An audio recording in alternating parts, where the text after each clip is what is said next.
Thank you very much for your kind attention. And I'm going to leave it for the rest of our wonderful panels to share.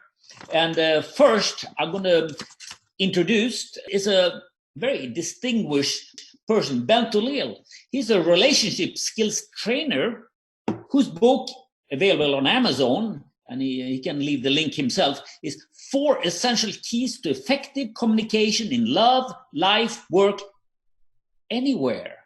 Already sold over 75,000 copies.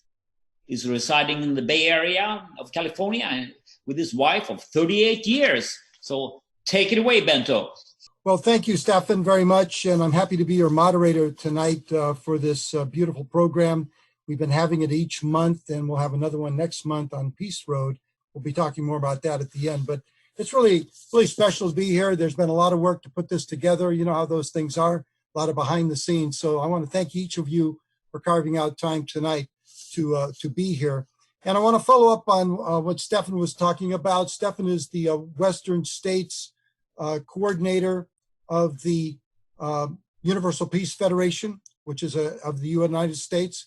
So one of their programs that they really lift up is something called National Parents Day, which is every 4th Sunday in July. And some of you may not even be aware that that's even a national holiday. And you can find out more about it as you look on the bottom left there. parentsday.com will give you more information about National Parents Day and how you yourself can nominate parents to be recognized in this way. And National Parents Day, it's an American holiday established in 1994, where Congress unanimously, bipartisan, passed the Parents' Day resolution establishing the 4th Sunday of July as a perennial day of commemoration. It's going to happen every year, 4th Sunday of July. And on this day each year, Americans recognize outstanding parents, celebrate the teamwork in raising children, and support the role of parental guidance in building a strong, stable society. Throughout the nation, in almost every state, community leaders organize Parents' Day events to honor parents. And different teams are created or volunteer committees. It's all voluntarily put together. But the word is really getting out about Parents' Day because we know there's already Mother's Day, which is the 2nd Sunday of May.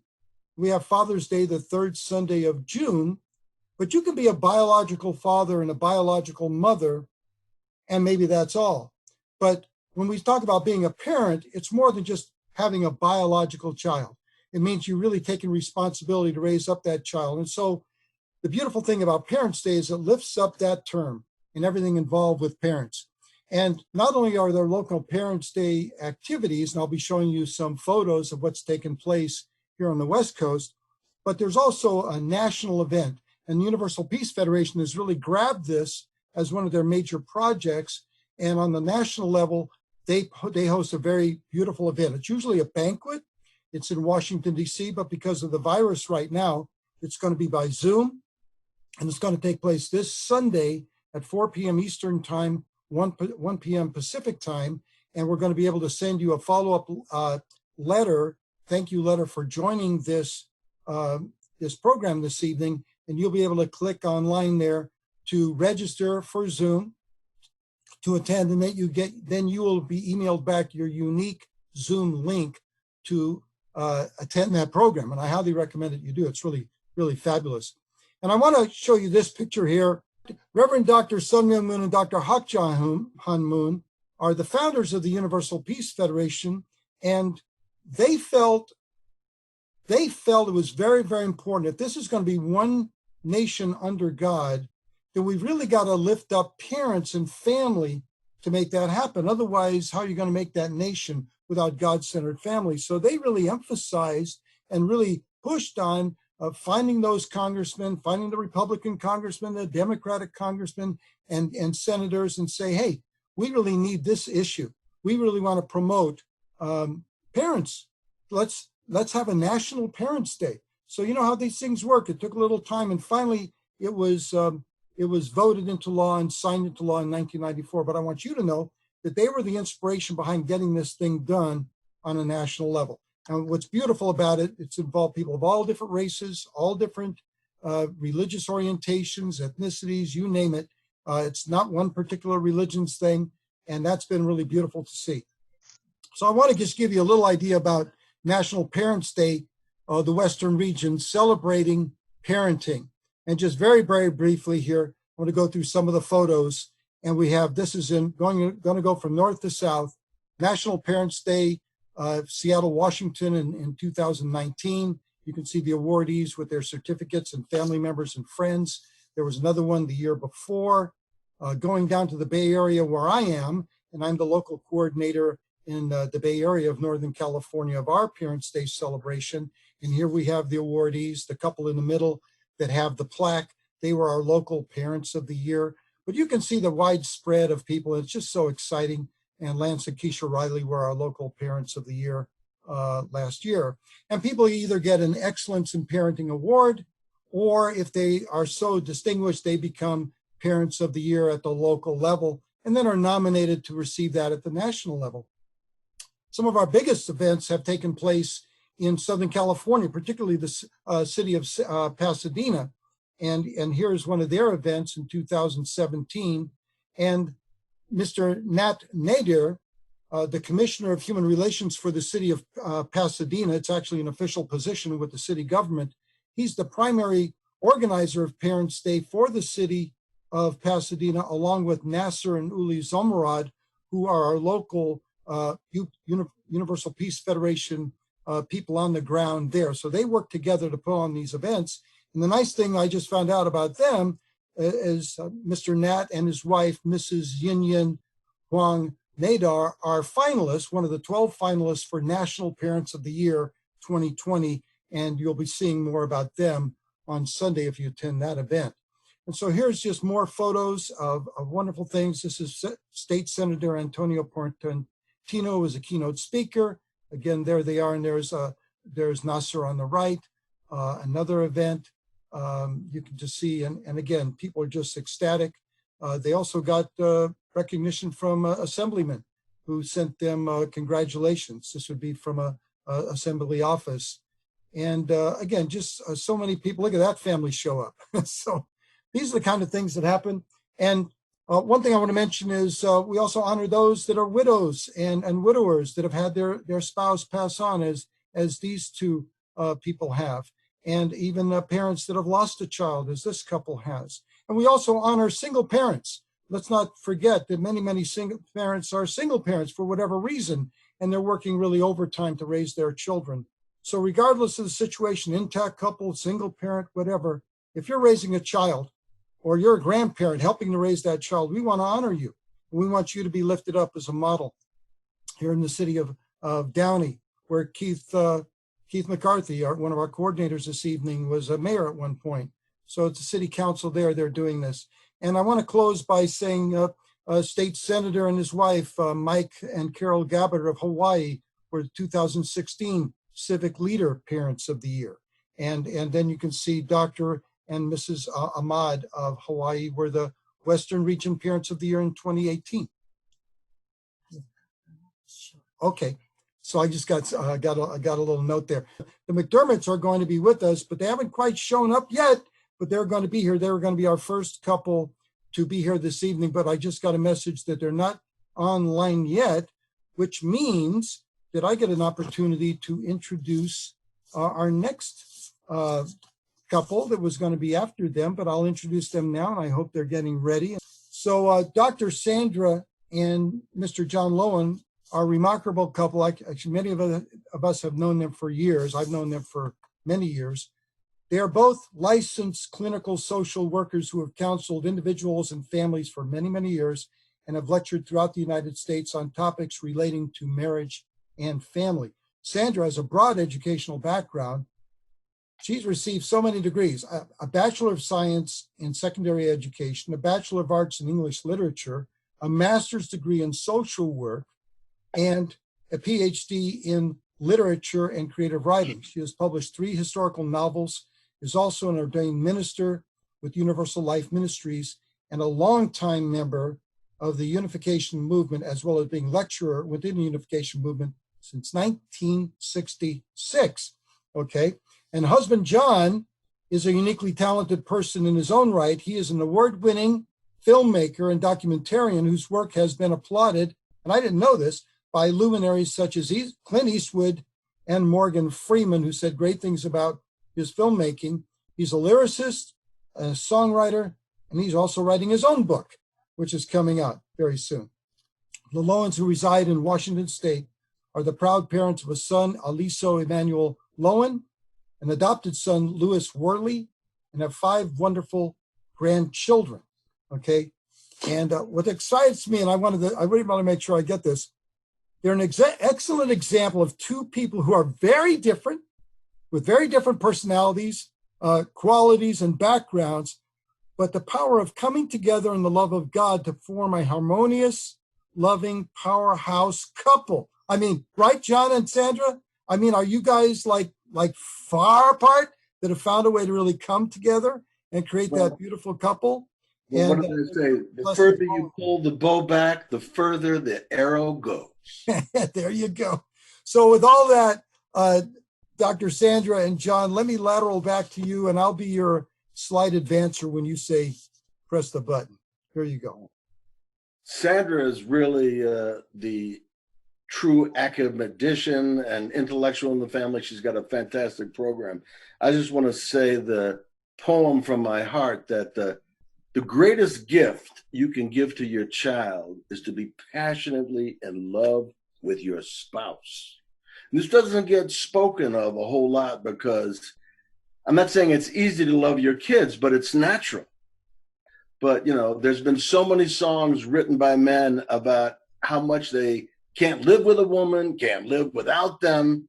So I think it's very important to understand why that is and to go beyond it and find out why we can't live without the queens. And when we do that, it's going to be very easy for our kids to find the right path because we've done the hard work, which is pulling all the weeds out of the garden, the confusion. So thank you, baby, for being an inspiration to help me transcend the ignorance and step into parenthood. That's beautiful. Beautifully said. Oh, you're a wonderful guy. Let's advance this slide and take a quick look at what it means to parent. We all have seen that couple here or there sitting on the subway or across from us in the church aisle or that come to visit at our dinner parties. And we look at the way that they parent and we say, do they really get it? So the question really becomes, what does it mean to parent? Every child needs certain things. They need heat, they need light, they need air, and they need food. But specifically, kind of correlating with those are things that we must provide our children. The warmth of this heat is love, that every child requires love. And we can talk about love for more than 8 minutes, so we're going to leave that alone right now. Just take my word for it. We also need to help our children understand the truth. Sometimes we try to protect our children from things. I'm thinking of the birds and the bees, which is a way that we put it, but it's up to us to equip our children to go out into the world knowing everything that we can teach them. Quick addition. If you don't know it yourself, if you haven't experienced it, what are you going to pass on to them? Because all the information is on the internet, but knowledge and wisdom comes from a deep experience. Right. And learning how to grow, learning how to develop, learning what's good for them and what is not good for them, as well as giving them an inheritance, things that they can understand and benefit from throughout their lives is all so very important. Let's go to the next slide. I couldn't resist this. We parent with the future in mind. Our children are not just ours for the moment, and we raise our children with the knowledge so that they can know how to parent our grandchildren, and whatever wonderful life we have given them, they can pass on to the next generations. These are 3 of my favorite people here, 3 generations of Lowens. And with that being said, we can move on. So what's our responsibility to our children? There's a couple, actually I like them because they are a couple, the Ericksons, Eric and Joan Erickson, who provided 8 stages through which we must all pass in order to become human and to become people that can make it in this world. The first is that we must develop hope. I had a job as a little girl, well, 16-year-old, just playing with kids. I would go to the hospital and play with children whose parents had died or been abandoned, because we know that if a child does not receive love and care and more than just nourishment in that first 28 days of life, that child will turn his face to the wall and die. So I was there to be the surrogate mom at 16 and play with these children. By learning that the world is a trustworthy place, we learn to have hope. How much hope would you have if you put your feet on the floor tomorrow and there was no floor there? You trust the floor is there. Well, about the time the child is learning parenting, the child has to learn, or rather toileting, the child has to learn something about will. Do we give him that space of me do it, or do we shame him and make him feel small and doubtful about his abilities? Do we allow a child to feel initiative, or do we pass on to him guilt?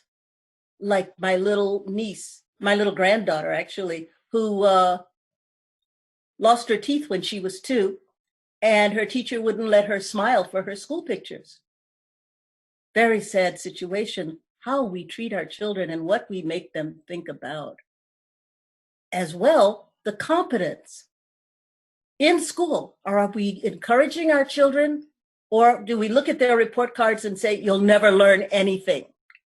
Let's go to the next slide. It's interesting here too, sweetheart, because all of these issues are family related. If you don't get it from your parents, it's probably because they didn't get it. So if you get it right with your family and with your spouse, you can change history. Right. And our child has to go on into the community to learn certain things beyond us. That is intimacy, love, care, and finally, when you get the age of being larger, being able to pass on wisdom and ending your days with integrity, and not the tragedies that I used to see in nursing homes of people saying, I wish, but it's too late now. So our parenting skills, even if we have for ourselves, take us beyond lifetimes into the lifetimes of our children. To the next. So why do we need to parent even more closely in this century? We can go to the next slide, but I'll just talk it through.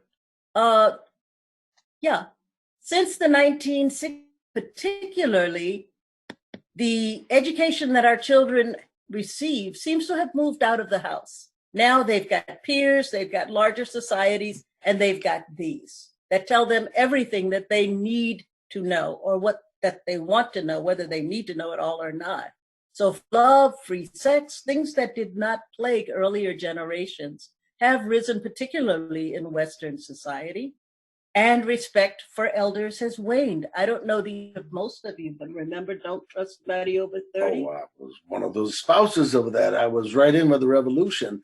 But with all this modern stuff, it just comes very clear that the need for family is stronger than ever, because there's more potholes, Fissures, chasms. So many more ways to fall into the pit. If not before, certainly now, family is the only way. Let's go to our next slide. Okay. So what do your children want from you? And from counseling many young people, these are the responses that I get. They want to see that their parents love each other. And they want you to understand that you represent half of them, but the other spouse represents the other part. And when you argue, they feel as if one side of you is attacking the other side. They want to see hope in your ability to lead them and to be there when they need you. They want to feel that you love them even when they mess up. And they want to see in you the example of the happiness they can have. Mm. So having our son say to us one day, I really want to be like you guys when I grow up. I want to have. I want to have what you have. Yeah, that made me That feel knocked good. us out. Oh, Thank goodness yeah. he was driving. He had just hit 16. He was right. It's also interesting too for me because your children judge you not in some rigid fundamental way, but you're going to see how much love you generate in the peace and the depth and love in your children. It's a good evaluation. Yeah. Oh. So let's go to the next slide. And this is my don't get it twisted slide. Parenting is not clipping your children's wings. A lot of us overparent and we hover over our children like, I don't know, just like vultures, but we want to teach them to fly. We don't want to speak for our children. We want them to be the ones who find their voice and can bring out the best in their worlds. And it's not keeping your children in a protective shell. What happens when you have a chicken and you try to help it out of that shell because you don't want it to struggle? Oh, when it's trying to be born, yeah. Yes, the chicken dies. It needs that pecking. It needs to come out into the world and go through certain things so that it can stand by itself. Which makes me think of the very first thing I talked about when men, their statement, can't live with women, can't live without them. There's a creative tension, and we need to look at this dance between men and women as not a struggle, but a creative dance. Yeah. And when you create something together, not just the child, but a new insight, a new understanding, how sweet it is. So parents, I want to leave you with this last slide. So we can move to the last slide, which is a poem from the prophet. All of you who grew up in the 60s, you know who you are. You may remember this quote, but it's a very good one. Your children, this is from the prophet by Leal. Your children are not your children. They are the sons and daughters of life's longing for itself. They come through you, but are not from you. And though they're with you, they do not belong to you. You can give them your love, but not your thoughts. They have their own thoughts. You can house their bodies, but not their souls, for their souls dwell in a place called tomorrow, which you cannot visit, not even in your dreams. You can strive to be like them, but you cannot make them just like you. The key word here is love.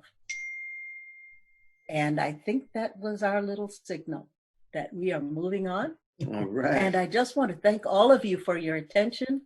And remember, nobody ever wrote the book on parenting. It will happen someday. Until then, be the best parents you can be, and your children love you anyway. And you want to know who the boss is? Loves the boss. Wow. Sandra, that was spectacular. Thank you, Sandra and John Law. I think we all give them a big hand right now. That PowerPoint was spectacular. You were spectacular. Your couple is gorgeous. I really appreciated you said so much in a handful of slides. It's volumes for anybody who's a parent. And I just, you just encapsulated everything this is about regarding the role of parents in developing a peaceful world. And you create a peaceful home. Those kids grow up and make a peaceful world. So I want to just absolutely thank you. Absolutely spectacular. I really love what you said about the point of what your children want. They want to see parents that love each other. And if mom is fighting with dad, it's like half of them is fighting with themselves inside that. So again, very, very tremendous. And fortunately, we're recording this and we'll be able to have access to this. But thank you. You did a fabulous job. And I really, really appreciate it on behalf of everybody. We're now in a position to invite our next couple to come and speak to us. And this is Representative Bob and Utu McDermott. Representative Bob McDermott was a Marine officer who served in the first Gulf War and is now serving in his 7th term in the Hawaii State House of Representatives. He and his wife, Utu, have been married 33 years and have 8 children, okay? 3 by themselves biologically and 5 by adoption. And this is a key story. Maybe they get into it in the time that they have. In Bob's words, our adopted children are all biracial, as my wife and I are, and they fit in. We were the 5th home they were placed in. Their families were too consumed with drugs to take care of them. We could not turn them away. And Bob and Utu also have 8 grandchildren. So that's the heart of a parent right there. They took in 1, and they did so well. The social workers say, hey, do you mind taking in a few more from that family? And they said, bring them on. Utu McDermott, in her own right, is the, Bob, I got this from somebody. She's the spiritual backbone of the family. I'll let you two decide how that works. But ensuring that the family regularly attends services at their local Catholic church, Utu helps welcome and educate new members to her parish. She has a master's degree in pastoral theology and serves as a Catholic chaplain at Queen's Hospital and St. Francis Hospice, giving comfort to those who are dying. And I just want to let you know that Representative Bob and Utu McDermott are a couple clearly deserving of being named last year as National 2019 Civic Leader Parents of the Year for the Universal Peace Federation throughout the United States. So again, hats off to them. And with that, we'd like to hear from Representative Bob and Utu McDermott. Well, thank you, Mr. Leal. Benton. Utu, the chaplain, got called away. She's at the hospital tonight. Interestingly enough, I had to drop her off about a half hour ago. She got called to duty, so she's going to be sleeping overnight there. It's about 4:30 here in Hawaii, so she's got duty. They called her and she's got to go. But that's her passion, her avocation. I will tell you the story of how we ended up with the children, because that was really a journey all itself. We always wanted to have a large family. And after 3 C-sections, the doctors told my wife, no more. You have too much scarring.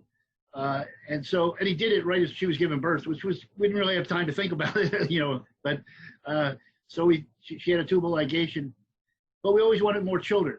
And then a few years later, about 10 years later, the opportunity came up. There was a half Samoan baby. My wife's Samoan, I'm Hawaii, obviously, that was available. And they called us. Normally, the Samoan kids get picked up right away because the families see value in life. They see value in children. They understand that the children, as John and Sandra were talking about, are our future, our everything, and that's what's of value. So the Samoan kids are never available. We went and got him, and we fell in love with him. We were a little rusty. I got to be honest. Giving a bottle after 10 years, you're not sure what you're doing. And then the social worker came after 3 weeks and said, he has a full sister and a half brother and half sister who need a home. Would you be willing just temporarily now to take them in? Well, that was 20 years ago. So, we ended up adopting them all. But we fought a court battle for about 5 years to keep them. Now, this is something that I really don't talk about that much, but the biological mom had 2 dads. The mother had 2 fathers for all these children. One of the fathers got out of jail. He was the father of the baby who we got into it to begin with, right? The 1-year-old. He gets out of jail when the child is about 3 or 4. He says, I want my son. Well, he has a constitutional right to raise his child. So even though he's bonded with you, you're his dad, you're his mom, you're his family, he's your baby. Dad says, no, I want him. Now you have to go to court and prove that dad would be an unsafe situation for the child. Unsafe, that's a pretty high standard. And we did that. It cost us about $35,000, but it was well worth it. But when you're going through this and you're praying to God, you say, God, am I doing the right thing? This father wants his child, but he's part of our family. What disrupting his life like this at this point, and we went through court battles for about 7 years, and finally we were at the final court hearing. Meanwhile, raising these children, and with no degree of certainty that they're going to stay with us. And of course, we bonded with them totally. They were our kids at that point. And I was in church, and not a voice, but a feeling washed over me, because we were going to court the next day, Monday, to get the final verdict. And it was God saying to me, Bob, I brought you all this way. I'm not going to abandon you at the 1 yard line. The children will be yours tomorrow. Don't worry. And with that, a sigh of relief came over me, and we went to the court, and exactly that's what happened. So it was a blessing. It was very difficult on my wife, though, to go through that, but we went through it nonetheless. So that consumed the first 7 years of that situation. But the kids have been a blessing. They're all unique. They're all different. And my wife and I do the best we can to raise them. And taking them to church is the anchor for us. My wife's the anchor. They're getting older now too, right? So the youngest one is 17, and the oldest son I have is 33. And being a parent to a 17-year-old is different than being a parent to a 33-year-old. You wonder who listens less, the 33-year-old or the 17, right? They ask you for advice, but sometimes they don't take it. And so being a parent to older children now it's a new challenge in life. That's a new vista for me because I haven't done it before. The younger ones that can do. And of course, grandparents, we've got 2 grandbabies in the house right now. Just a delight, just melts your heart. But 5-10 minutes at a time, that's it. And then give them back to mom and dad. Because there's a reason you're young when you have children. You're 24, you got all that energy. So, but it's been a blessing. We're really honored. I want to give a shout out to Dr. Jeffrey Nakama because he keeps track of me. He makes sure that we get it plugged into these things. I had a back injury. I was laid up. I was in a wheelchair, basically bedridden for about 3 weeks. I'm finally out of it now. And Jeff kept, he stays on me to, hey, we need you to participate in this. I said, sure, Jeff, sure. One other thing about raising children, in Hawaii, it's really different. We don't have the problems the mainland has. We don't have the racial strife, the racial divisions, the violence, any sort of that. We had no demonstrations here. There was one march, but it's not the same. Our police force is multiracial, multi-ethnic. You have a Chinese guy and a Filipino guy on the same route together, or a Haole guy and an African-American guy. We don't see race because we're all minorities, which is really, really a blessing. And we've had we have had no problems. And so raising children in that harmonious environment where we're all brothers and sisters, because we are an island people. And if you go to jail, you might be related to the guard who's guarding you because we're such a small town. It's kind of funny. So it's just a wonderful, wonderful place to live and raise your children. It's expensive, that's true, but the beach is always free, and you can park at the beach for free too. So we don't charge for parking at the beach, which is California does. We don't. And that goes back to the Hawaiian sense of place because the island is for the Hawaiians, and the Hawaiians, the native people, shouldn't have to pay to park. And that culture of sharing and aloha permeates everything we do. Even guys like me who've been here for about 40 years, it smooths the edges off you a little bit. It changes you. And of course your wife changes you, your spouse, if you're deeply in love, they change you too. And so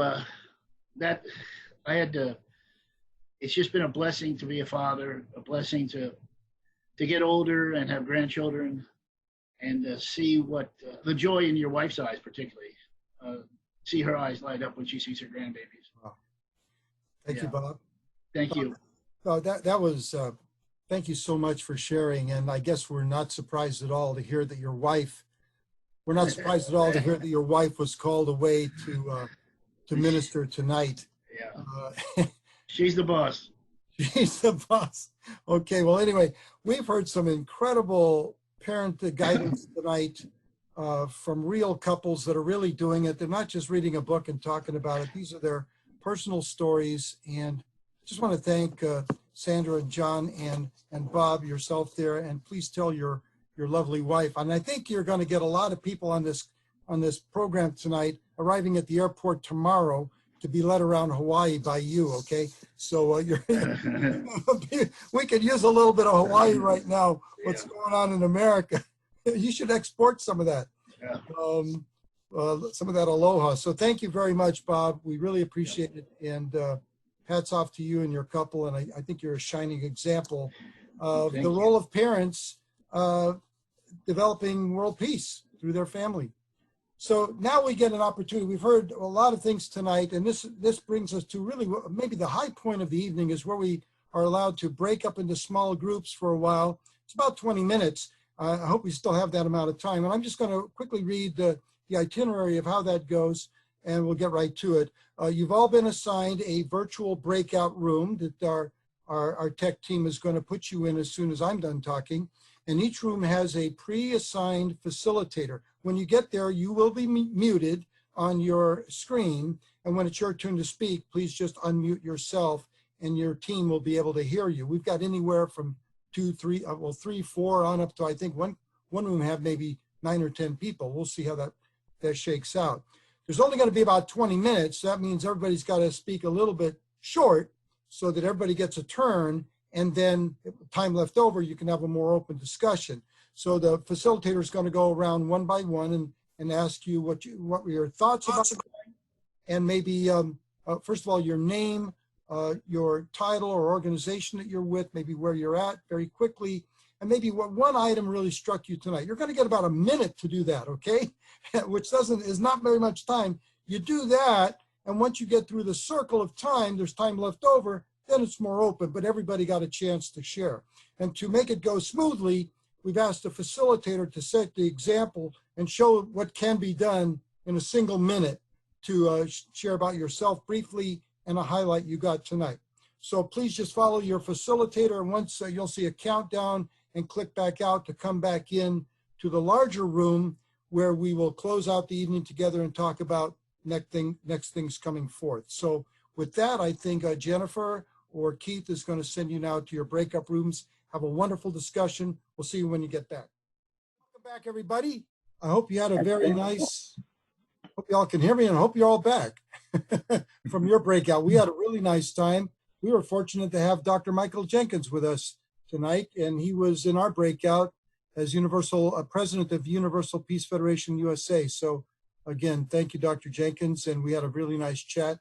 And he was very impressed with certainly the speakers and all the give and take. And again, one of the high notes is the breakout room where you get to share with each other. And that's really where you get to take it home and bring it into your heart. And so it goes from here and it just spreads on out. So again, thank you. Our theme, the role of parents in developing world peace. So then thank you very much.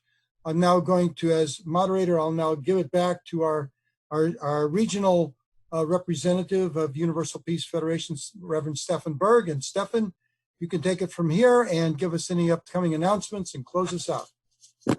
Well, thank you very much, Bento. You did a great job, and there's some technical challenges, as it seems to happen every time, and you handled it. Thank you so much. I want to thank all the panelists and breakout group leaders and all you who participated. It's wonderful. You know, I'm sure that you have more things on your heart that you haven't been able to share.